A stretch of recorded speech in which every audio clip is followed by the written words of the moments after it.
Hi guys, long time no see.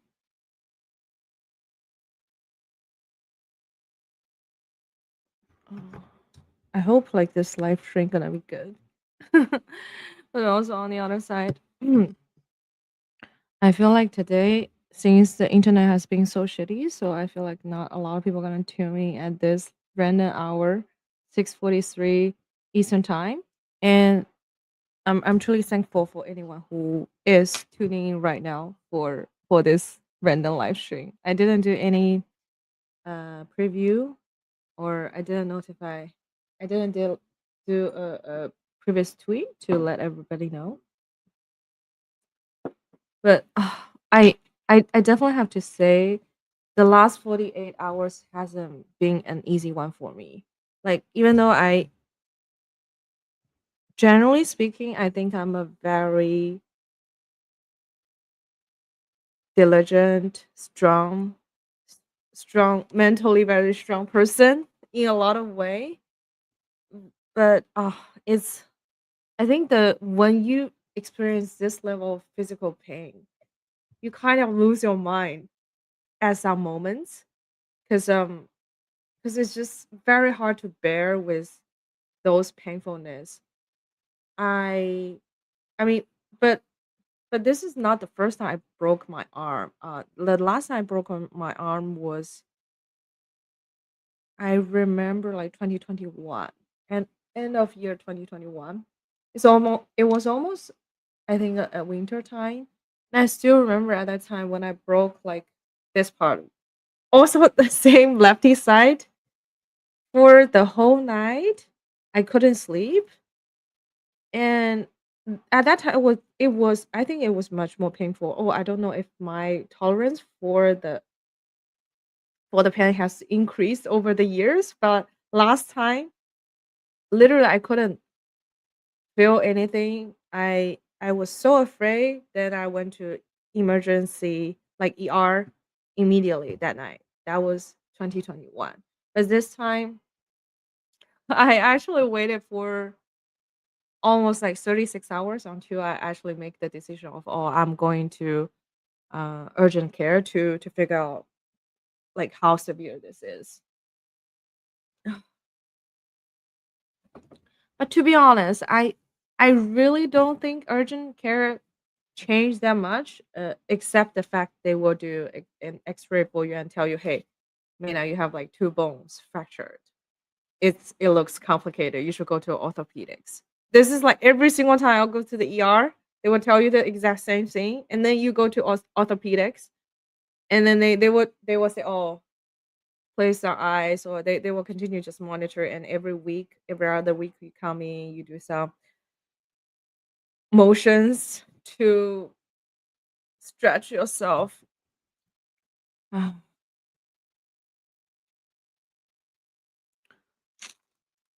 but I think one thing I learned, maybe it's because like last time it was the elbow, so it wasn't impacting me typing that much. But this time, because of the rest, hurts so much that I literally couldn't type. I have to use dictation to do most of my typing. So I get very frustrated about myself of not typing fast enough, and then like the thought of like you cannot use your power hand to do things is very crazy. I'm a lefty, right? So I almost do everything use my left hand. I couldn't even like pick up the chopstick. And yes, last night I also don't like eat all that much. I like cook by myself, but now I have to rely on like deliver food. So when I was like eating all by myself last night, and then I was asking the waiter, I was like, "Hey, can you give me actually a fork?" Because I literally couldn't pick up the food. Oh my god! Sorry to dump everything on you guys, but but I guess one thing I learned is that I have to really try to be very patient with myself, patient with okay, Mina, you cannot type that fast right now. You need to be very slow with your motion, with every single motion you're doing, no matter what you want to do, right? Open a box, untie something, uh, work on the button on your clothes. Like it usually it will maybe take like 1 second, but now if I wanted to do with the same speed, most definitely I'm gonna hurt. So I have to like use this super slow motion to just do everything the same.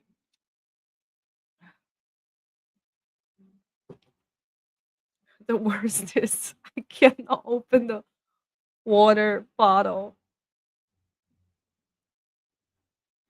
Okay, let me try.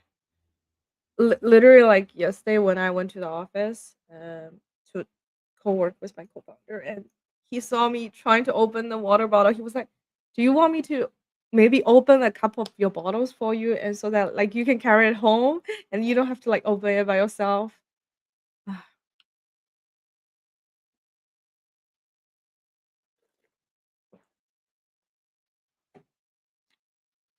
So I think guys, whatever sport you're doing, or just cherish your very healthy body. Mm. Now I'm good.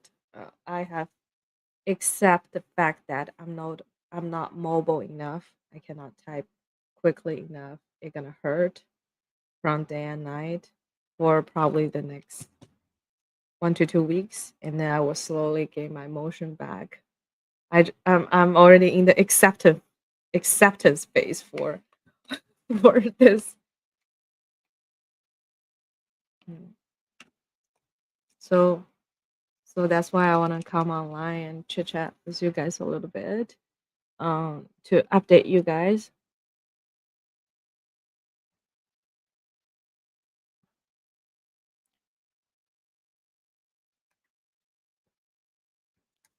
And thank you guys for all the nice words. I have seen it across my social media. I've seen like you guys are always cheering me up on Twitter. I truly, truly appreciate that. And and I know I owe a lot of people documents response on Telegram. So don't worry, I'm getting there. Just taking a little bit more extra time to do the response.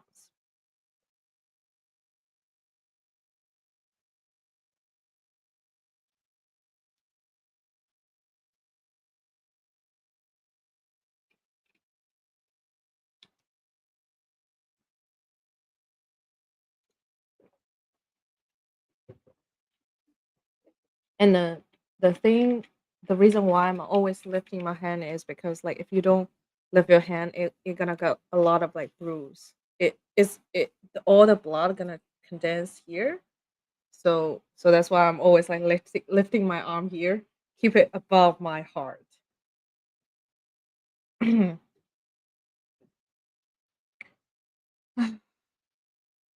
So oh, and then the market is so bloody right now. I mean, I was going to do a live stream today, usually with my co-host Alvin, to talk about the market, like Bitcoin experienced such a recent crash, as well as like all the also kind of dumping. We will cover all those topics tomorrow. Tonight is just like me ranting about my current personal situation. I I mean, I think I would say definitely, take care of yourself, your body, your both your physical and mental health, and spend time with your friends, with your family, with your loved ones.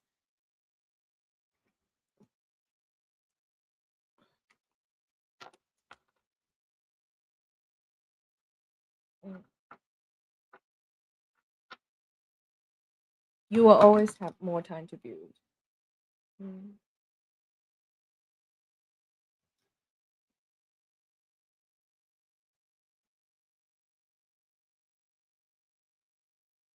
but you may not get that much time with your loved ones, right? Yeah.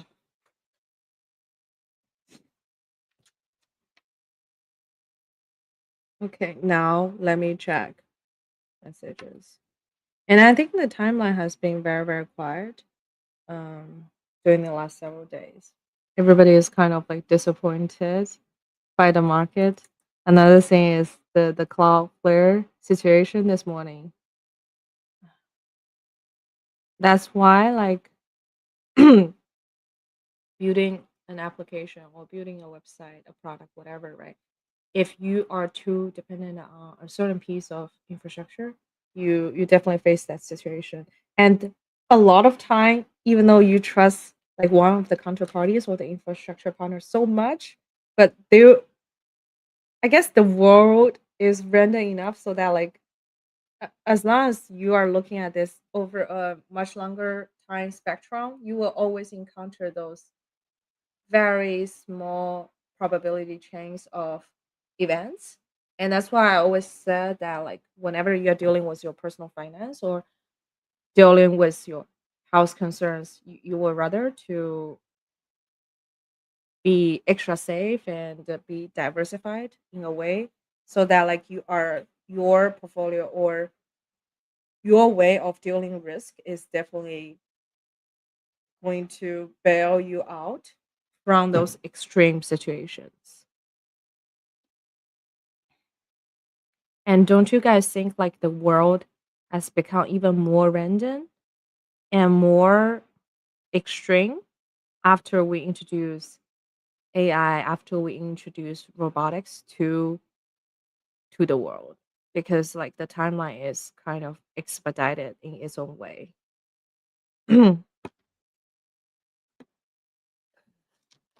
I'm wearing the watermelon uh thing. It just makes just cheer myself up like to look a bit funnier.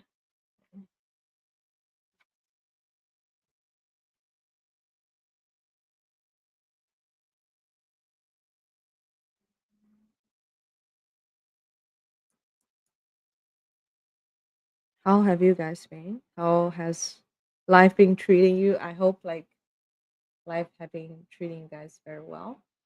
Um,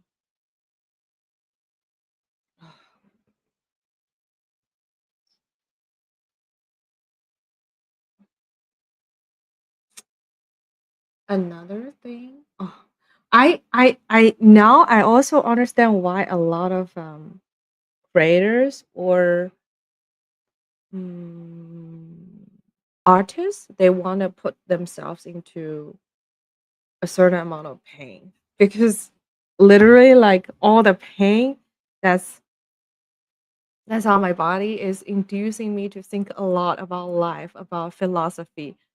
And I start to pay more attention to things on the street or whenever I am outside. I will start to cherish all those like little moments more than I would have done before. Because before I would just be very focused on my own world thinking, just thinking about oh business this, business that, right? Uh, my mind is kind of too zoned into the business thinkings. But now, because of the pain, it kind of distract me a little bit. And when I see, kids running around the street, when I see oh like people are taking care of each other, or even just the smallest kindness that I have been experiencing, seeing from random strangers near me. They will ask me, "Oh, how are you feeling?" I'm like, "Oh, wow." So New York is at the end of the day not that cold. Like when you are really not feeling that well, when obviously people can see you're not feeling well, they will start to actually checking up.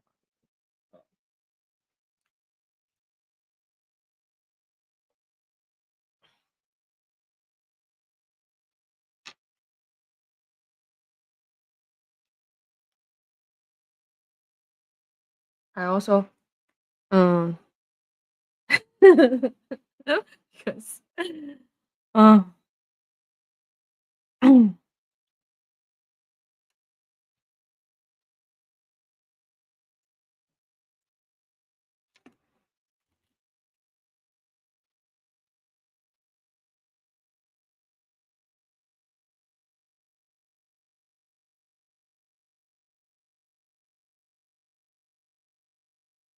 mm, I'm getting there. I just hope this will not impact my future capability of like going to the gym, lifting weights. That would be too sad. So we shall see. I still don't know what's the after effect gonna be.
Mm.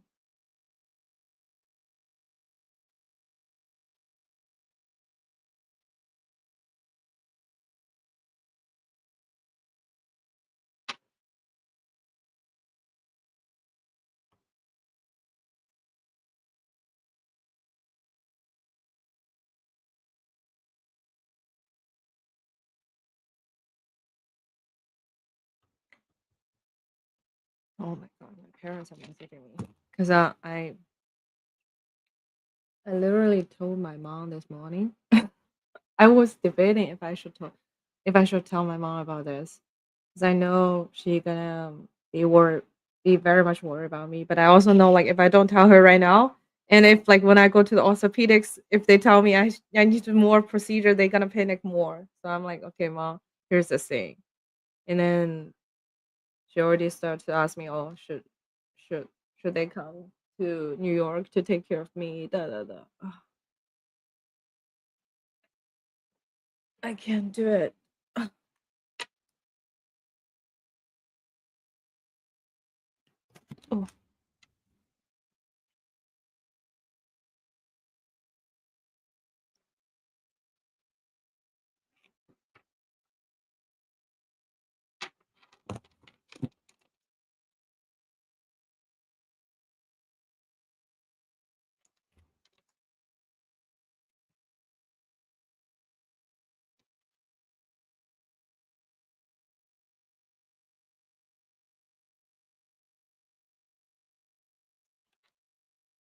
Oh.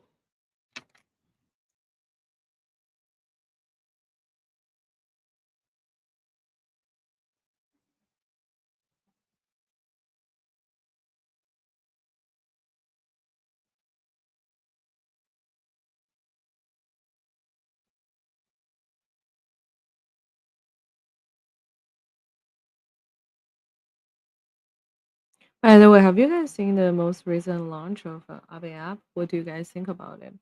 My main concern or my core thing, I think the user experience, the UI is sleek, right?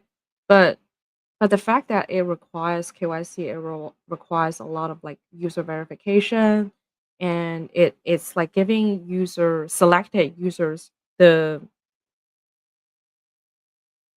insurance is just um it's still like a huge barrier compared to like when you are using a DeFi app.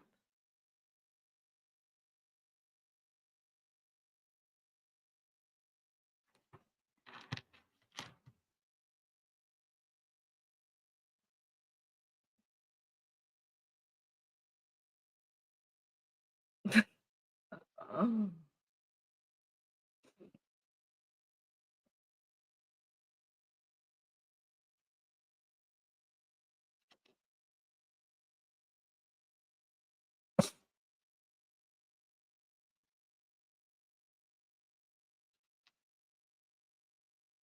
But I guess it's nice when inside the app, like how they engage users to verify for their identity, the very clear information of how each of the steps gonna take 5 to 10 minutes to set up, and then they incentivize the user to do each of those steps by saying, oh, if you do this, your APY, your future APY, 90-day APY will be boosted by 1% or 3%. I think this is really really good.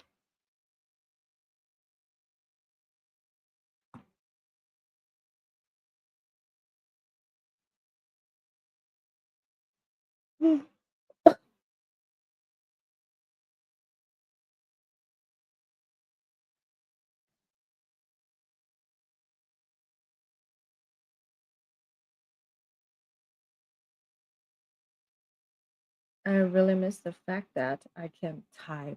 I really miss the time when I can type with both hands.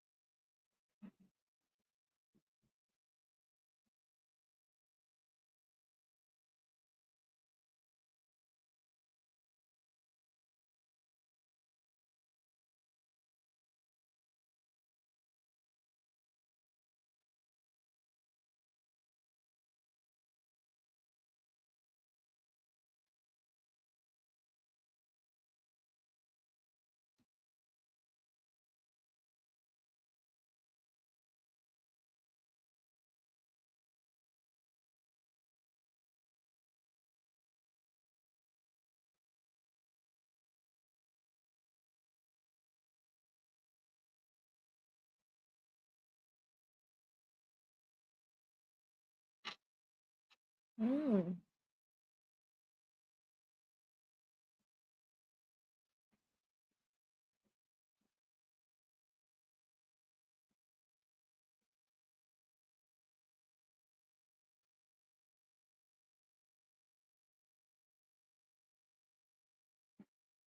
The way they verify your identity is by entering your, I guess, your home address as well as your country, your birth date, as well as your full name inside of it. Yeah.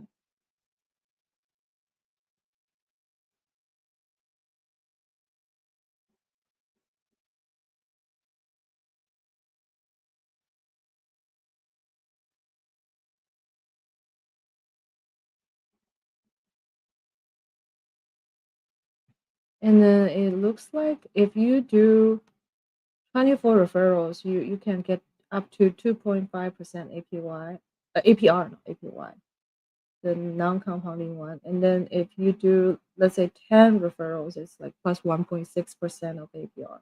Okay. And then it will also show you like the simulated earnings. To be honest, all of those features, the simulated earnings is also, we will also build that in the Sprout app. And we haven't rolled out our referral system yet, but I definitely think we have more personalized yield for each of the retail users. Of course, like are we gonna provide you a very high, uh, not high, a very stable return? Like it's battle tested in a lot of users' mind. Um, but it really depends on like what kind of users you are. If you don't want like earning 5% of APY most of the time, if you want to earning a more risk adjusted, like if you are a little bit more on the risk curve and you don't, and you have been like burned by the all the other apps, or you're tired of like choosing your own stable coins to aping. To be honest, first of all, I think a lot of stable coins, even though like people tokenize it and they call it stable coin, but it's not necessary, it's not a stable coin, right? Like it should just be called as like tokenized delta neutral strategies, tokenized funding rate, tokenized basis trading, something like that. Even though like because the reason why is that like if you call it stable coin, it's almost like people, most of the retail users or even the semi-decent users, they're gonna say, oh, they're gonna assume this is like a low risk product, but it's not.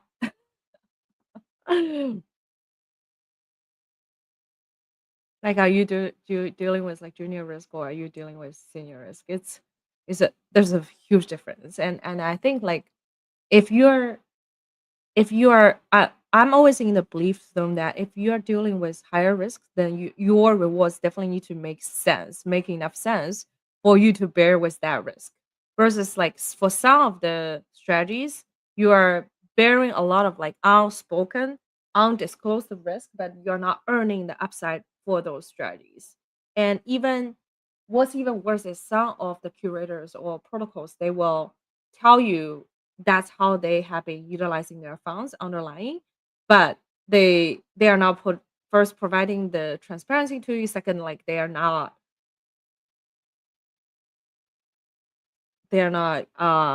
utilizing the funds in the claimed way. So it's so I think like as a retail user, you need to make a decision. It's like, do you want to spend a lot of time assessing those risks, managing those risks by yourself, or do you want to actually like find a trustworthy tool application to help you to mitigate those risks and find your personalized earnings from that? Um, because remember, like who you are, the people who those like founders who lie to you, they are super smart and like in terms of hiding the risk in a way. So really like. Mm, I'm not saying you couldn't do it. I'm just saying like you need to pay extra attention. You probably need to work with experts like to learn what's the actual procedure to assess those risks and and then spend a lot of time on making your choices. But there are people who literally spend their full time, their whole career doing this. For example, people as well us, right?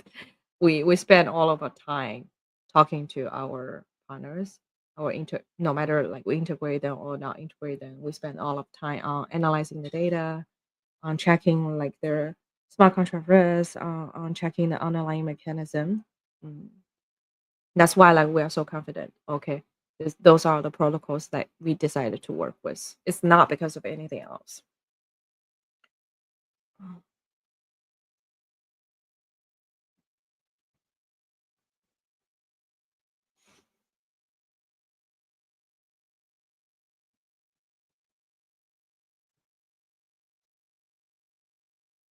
yeah.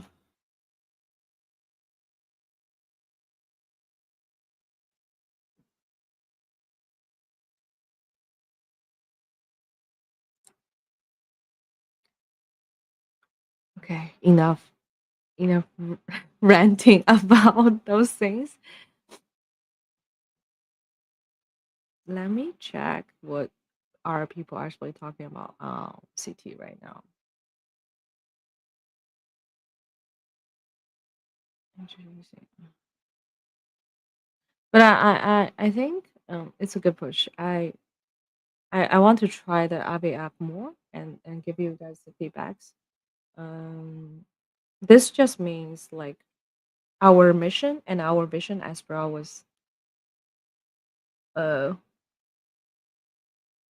was in line with also like all the best builders in the space, right? It's time for us to introduce the DeFi yields to retail users.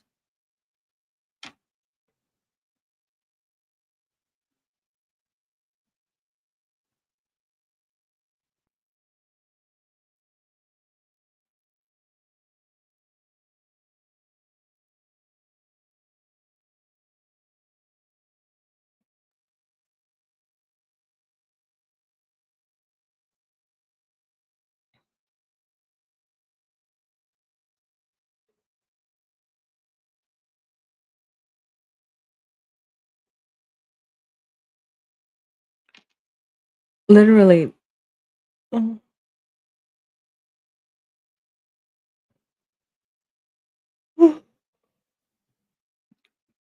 Mhm.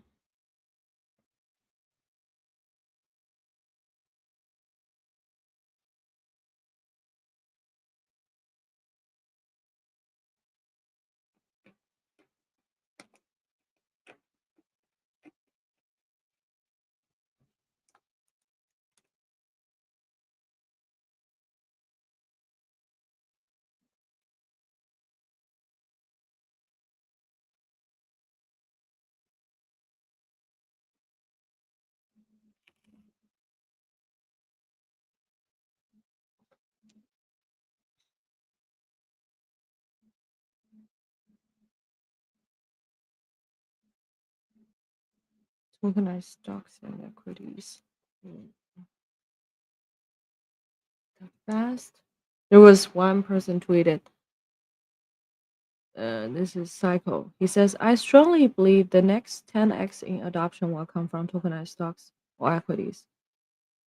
Mm, I mean, I don't know this too much. Like, what's the benefits of buying all those like equities and stocks on chain? Is it because like you can? I guess if some of the money market can take the tokenized stock and equities as collateral, right? And then if you can borrow, say, stablecoin or something else against the collateralized like tokenized equity and stocks, then you can potentially increase the capital utilization and add leverage um, on your like stock equity position. Mm. But I think like it will it probably will also be nice for people say they don't want to off ramp their money to US dollar or to their like fiat so that they can just buy the stocks and equity directly with stablecoins. Okay, let's see. Tokenized equity. I know Anto has pushed out this like several months ago.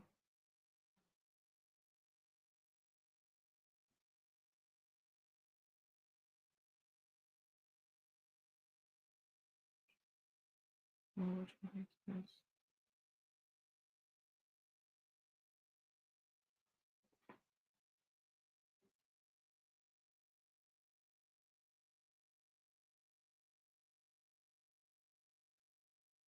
Mm, wrapped equity.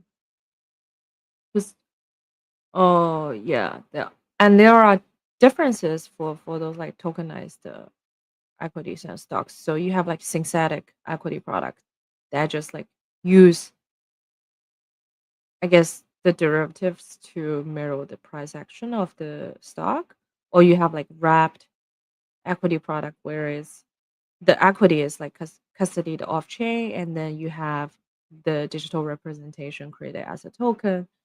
Um, and then you also have like tokenized product that offer the same rights and benefits as the traditional shares. So I think you guys need to basically distinguish all those differences. Mm. And then in the future, there will be like IPO that's entirely on chain.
But I guess the question always comes back to like which one of those will always have the deepest liquidity, right? That's probably what that probably also determines like what people want to buy and sell for for those tokenized equities.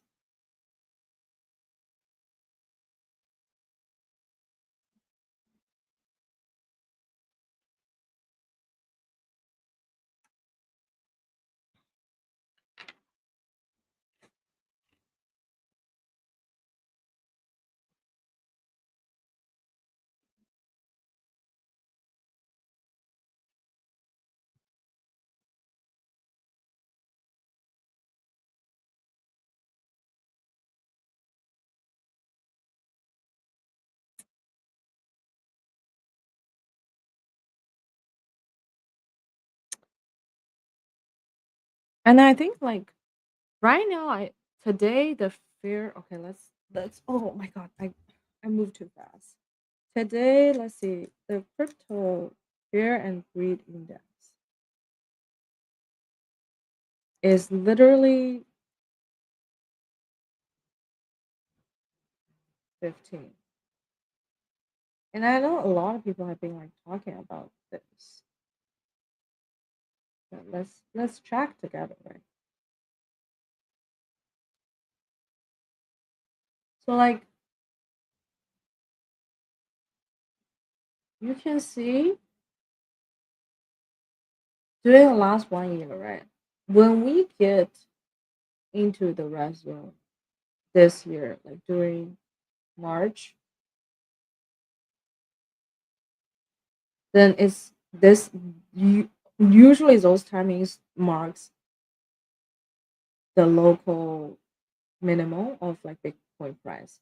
Because the color line are the crypto fear and the greed index, and the gray outline is literally the Bitcoin pricing. And you can see almost see okay, there's a direct correlation between those two, right? Positive correlation.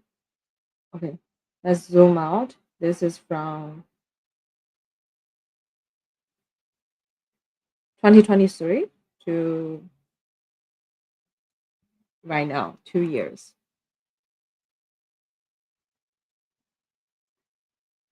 Except for this one, right? Like what was the pricing? This was like when Bitcoin was 20K, and then it slowly raised from 20K to 60K. Okay.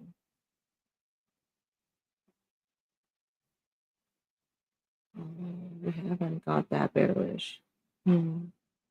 But you can almost certainly say like if like they are that bearish, then it's a good time to buy to accumulate Bitcoin. I mean, I'm not a professional trader. It's just like purely based on this chart. It's just saying, oh, if you see if it, especially if this gets into the red zone, right, which is below extreme fair, below 20, then it's almost like certain that oh the price gonna have a small increase afterwards.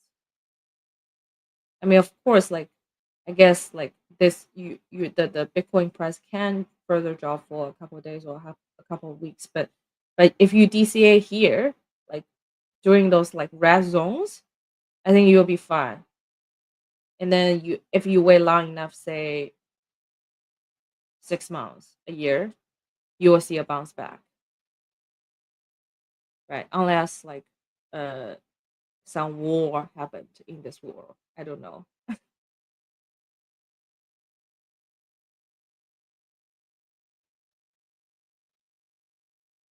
And then I think we can also check like what has been holding really extremely well during the most recent crash, right? The I think the number one asset people are going to talk about is probably Zcash, because surprisingly Zcash is still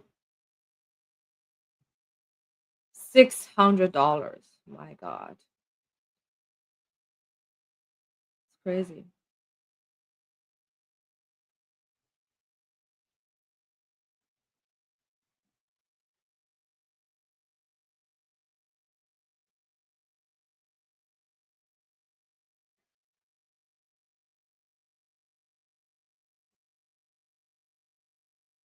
Seriously? So last night it was like 560 and all and 4 hours later it jumped to back to like 640 and now it's like 600. What is this asset? Like definitely there has been people continuously to sell all the assets and buying the cash out, right?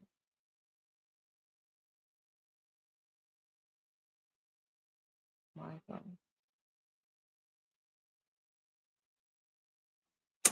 Just some small lessons. Let's see the uni token price.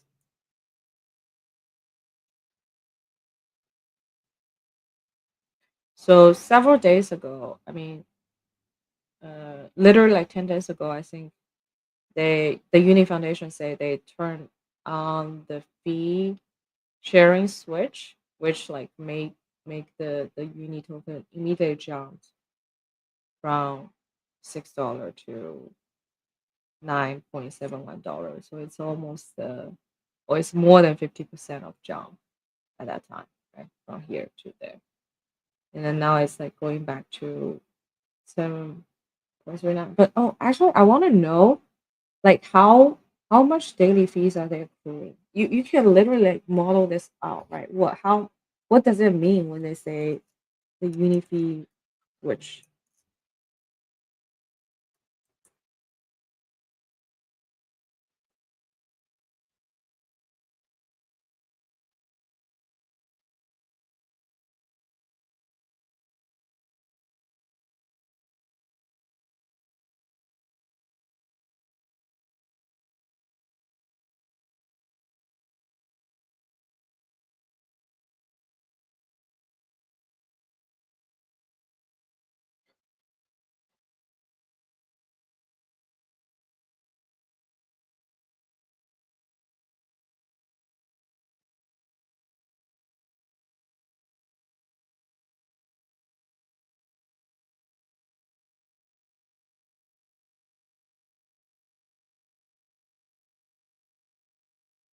I'm checking some more documents right now.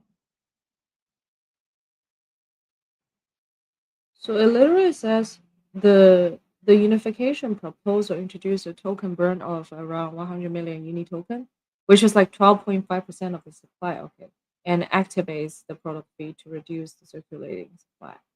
But what's the I guess like what's the share of the protocol fees they are using to buy back the or burning the uni token?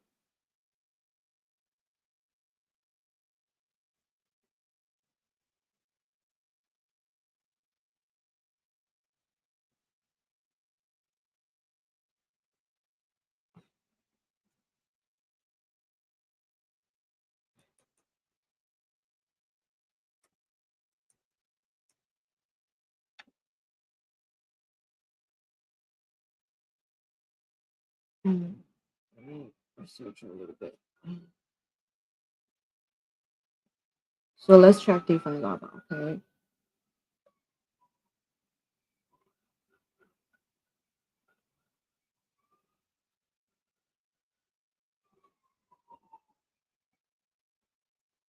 By the way, I also didn't have a chance to use the Llama AI.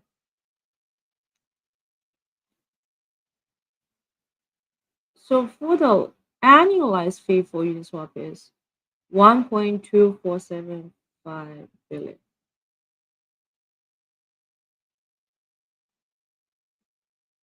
That's the fees. The 24-hour fee is 3.29 million. Are they where can I track like how much token they're buying using their fee? Unification proposal, let's see. Um, Proposal.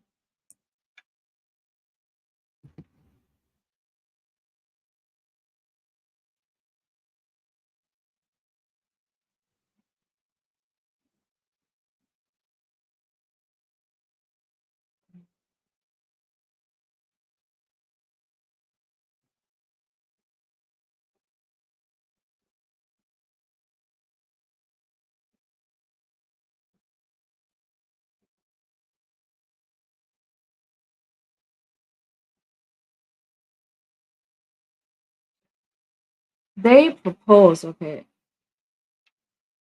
well, where do I put this?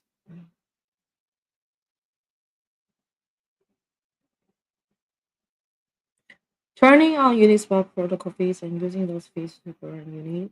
Sending Uni chain sequencer fee. Okay, is this a lot? Using protocol fee discount options to increase LP returns and allow the protocols to internalize and UV.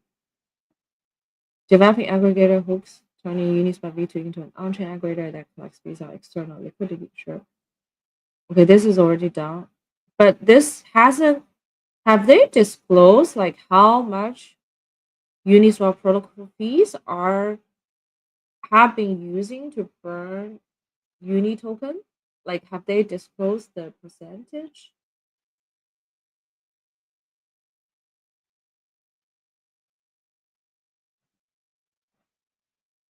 Right. I mean, I can see like, okay, this is what they are saying here, but they don't necessarily they haven't said okay, how what's the percentage or is this like assuming it's like burning 100% of it?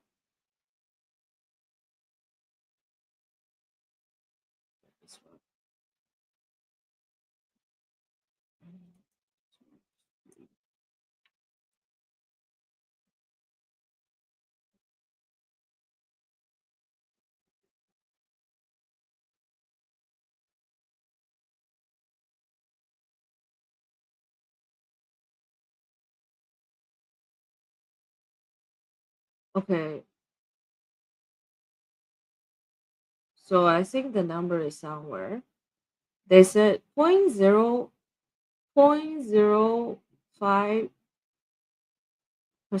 fee from UniV to pools, 0.05% to 0.16% from UniV3 pools, Unichain sequencer, which is around 7.5 million ARR, um,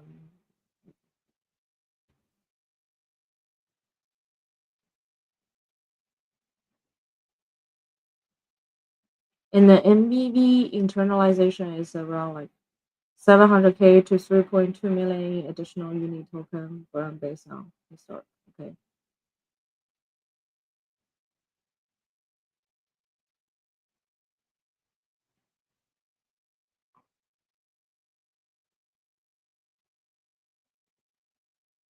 So I guess like how we gonna do the calculation is like we need to find the exact data for those things.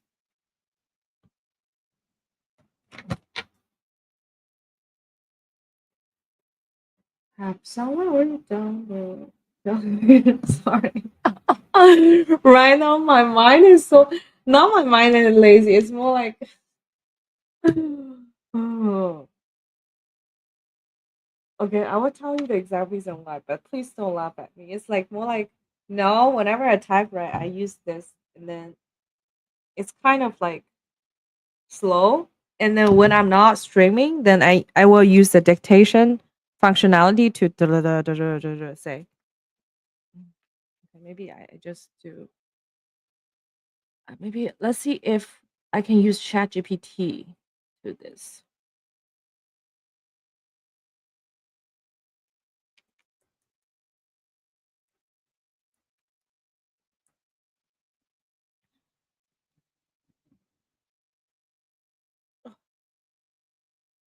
You know what's even more frustrating is like I can't. I'm even having some hard time like tying my hair right now. Okay, so I put in all the numbers of like okay what I need to estimate for all the fees from like Uni V to V3 pools as well as the sequencer fees, right? And based on DeFi Llama, the annualized fee generation for Uniswap, like I guess like V3 pools was like 787 million, and V2 fee is around like 200 million annually. So if you put all those number in, it's approximately 850 to 900 million per year. Wow. Like for like let's say like based on the current or the last year's like trading volume so far, right? Then 800 and 800 million to 900 million. Let's see, what's the uni token price right now? The current like FDB is 7.4 billion. Okay, let me do a quick.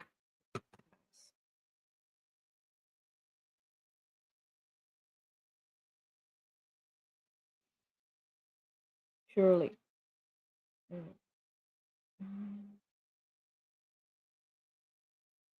mm, okay. It's just so the purchasing power is around like 10% of the FDB right now. Hmm.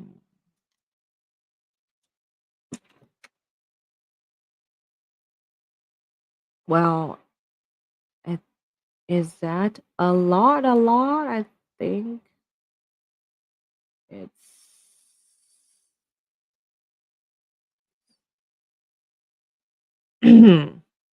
I think you guys know how to do the math, right? I don't. I don't need to.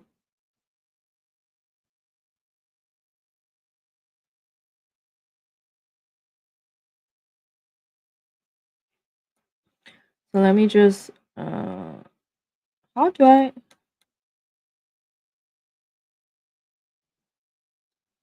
How do I? Oh wait. Let me present you a board. Let's say a Notion, something like that. Whiteboard.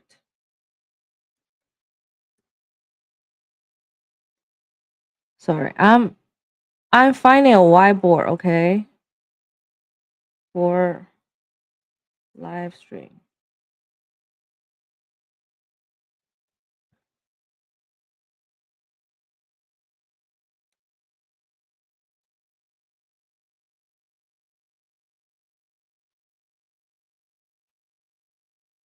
Um, give me one second. I'm setting up the live board for live stream.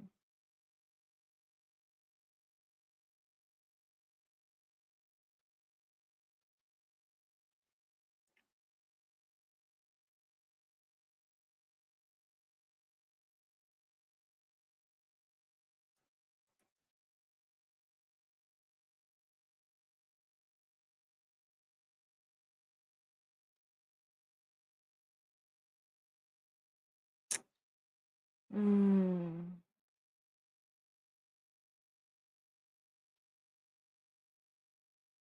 okay.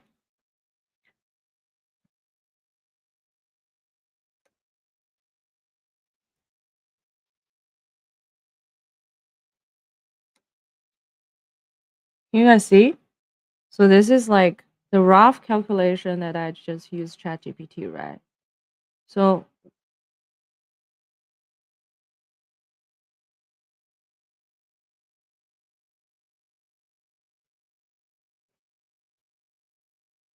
this is final, the final number.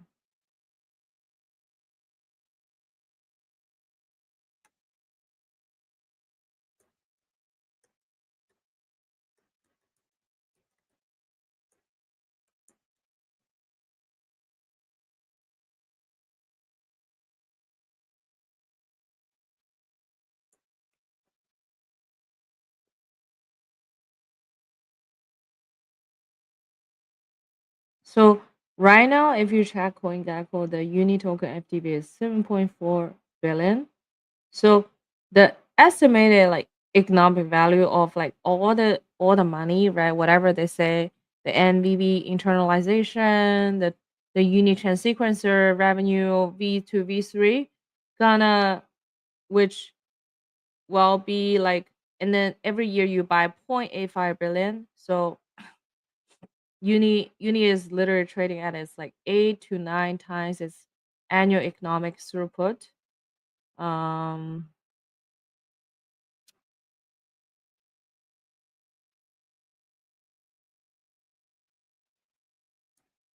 Probably the buying pressure will be like 10% of the overall, around 10%.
Every 1 billion of new demand increase price 13.5%.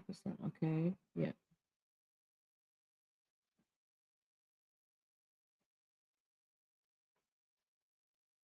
So if like you have 1 billion euro buy pressure, then it's like okay, 2 billion is 27% increase. Is it already pricing? Let's see.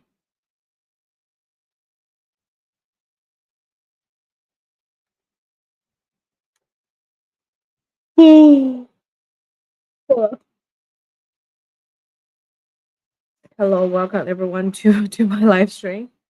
Sorry, I went into calculate the mini token thing, but I literally don't see where it says like it would have the. I don't know how people find the ratio. Is it like because I'm blind? I don't see the notes. Oh, I see the proposal now. Okay, where's it?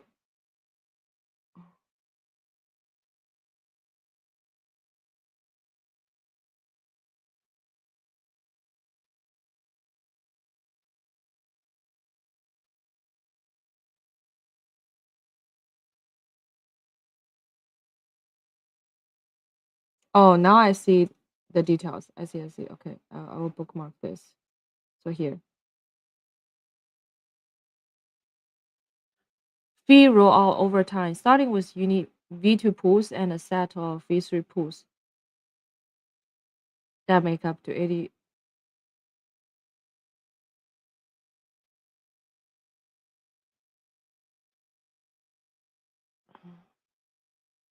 Yep. So so my calculation was correct, right? 0.05%.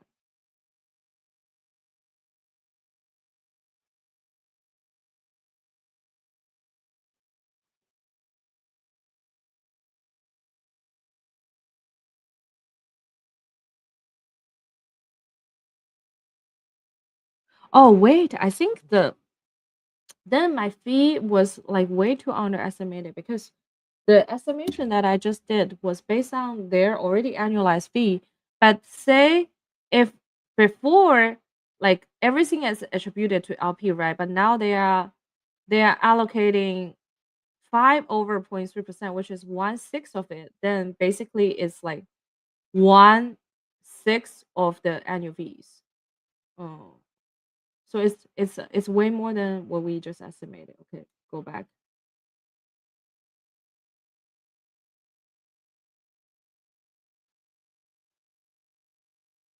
Let me go back to ChatGPT. So right now, like V2V is 200 million. If it's 1/6, is like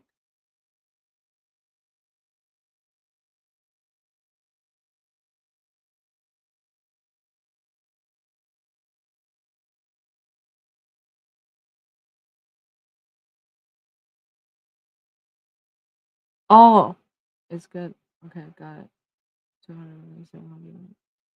So it was already based on the trading volume. Okay, cool.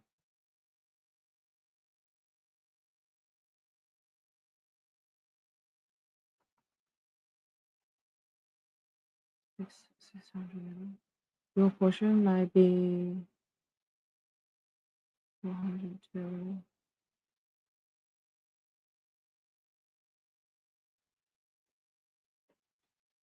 wait.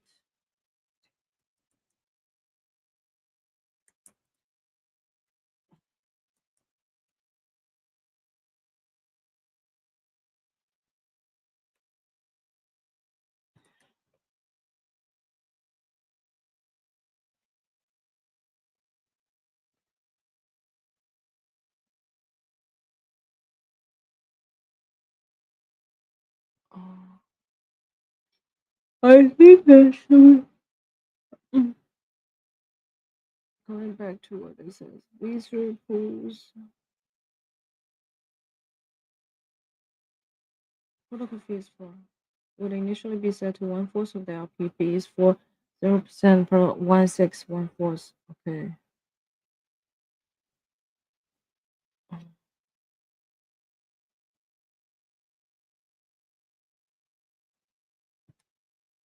I think the estimation was correct, like what we just showed.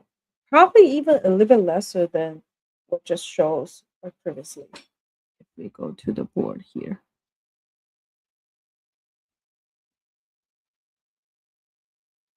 Hmm. 200, 200. Okay. Yeah, it should be less than what we just estimated, to be honest. So, uh, hmm. So what I just showed you earlier on the whiteboard, like the actual like money that gonna be utilized to buy back the unit token will be less than the whiteboard I just showed. And I think you can take that information as whatever you're willing to think.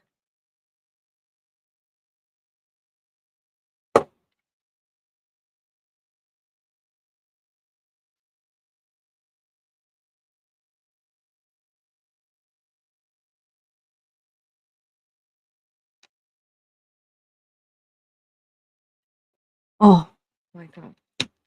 Okay. I think I think this is a good live stream. Thank you guys for joining. Um Tomorrow, mm, at 10 a.m. Eastern time, I will do the live stream with Oven, which was supposed to be happening today, but because of the internet issue, we didn't do it. But tomorrow we definitely will be there, and then we will also have a English version on Thursday. So please do stay tuned for the live stream and stay strong, guys. Meina will always be building with you. Have a great night. Bye.